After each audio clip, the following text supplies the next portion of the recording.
A number of years ago, we had work being done at the church that required some repairs in my office. When the repairman was on his way out of my office finishing the repairs, he looked around at all the books that lined my shelves and he said, "Have you read all these?" I said, "Well, yes, I have." He said to me, "I'm sorry." I was a little perplexed. He said, "You don't need to read all these books. You only need to read one book, the Bible. And I'm glad I never read any of these books. I've got my one book." And with that, he left. It really shook me up. It was the first time I had encountered the anti-intellectual movement that has become so prevalent these days. And also because he really called into question my years of education. I worked hard and paid dearly for those years. I'm very proud of what I've accomplished. And essentially, he said it didn't matter. In fact, it was worthless. If that had been all there was to the discussion, I probably could have let it go, but it's now been years, and obviously, it's still there. So what's going on? In light of recent events, I've begun to ponder again that exchange and realize that it speaks to the church directly, but also, I think, to the nation in a split that has been around for centuries. And that is the split between blind faith and blind reason. Blind faith, represented in its extreme by my repairman, cites that all you need is the Bible, and you don't need anybody to tell you what it means. And as a result, you can make it sound and mean anything you want to. And the next thing you know, you're wrapping the cross with a flag and charging up the Capitol steps in the name of Jesus. On the other hand, those of blind reason can also make the Bible say whatever it wants to support their particular social agendas, whether it be homosexuality, whether it be immigration, or abortion. What I've discovered in listening to those two extremes is that we tend to swing like a pendulum and rarely stop in the middle. And yet the truth is in the middle. The early church knew that. That is why it spoke often of the basis of our work as being faith and reason. How do we blend what God has given to us with our own ability to think and to be rational creatures? For that too is a gift of God. One of the problems that happens is that we like the extremes. They're simple. The middle is muddy. And we both champion the same banner.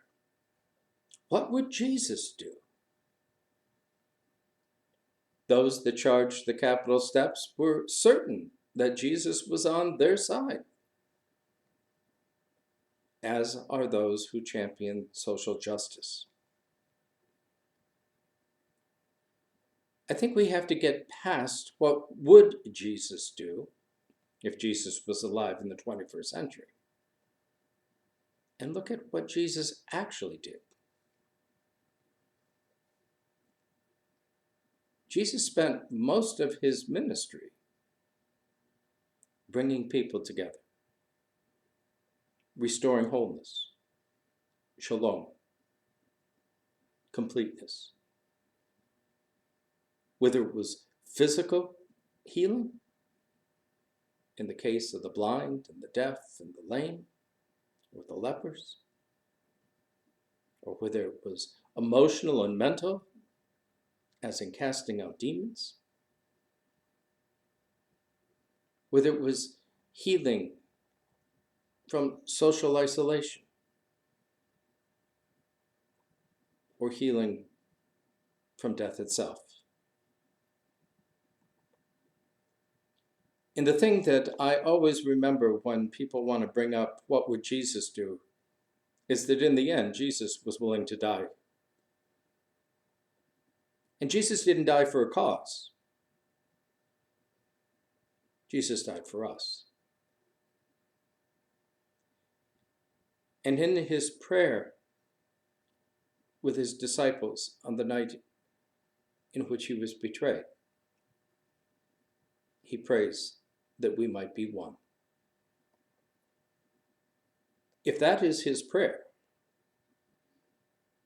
we probably should be about it. To begin to find ways where we can talk about what Jesus did and how that impacts the work that we are called to do as that one church. Not a church of right or left, not a church of blind faith or blind reason, but a church of Jesus Christ. A church of healing and wholeness and hope in the midst of a broken world. Praise the one who breaks the darkness with a liberating light. Praise the one who frees the prisoners, turning blindness into sight. Praise the one who preached the gospel, healing every dread disease, calming storms and feeding thousands with the very bread of peace. Praise the one who blessed the children with a strong yet gentle word. Praise the one who drove out demons with a piercing two-edged sword. Praise the one who brings cool water to the desert's burning sand. From this well comes living water, quenching thirst in every land. Praise the one true love incarnate, Christ who suffered in our place.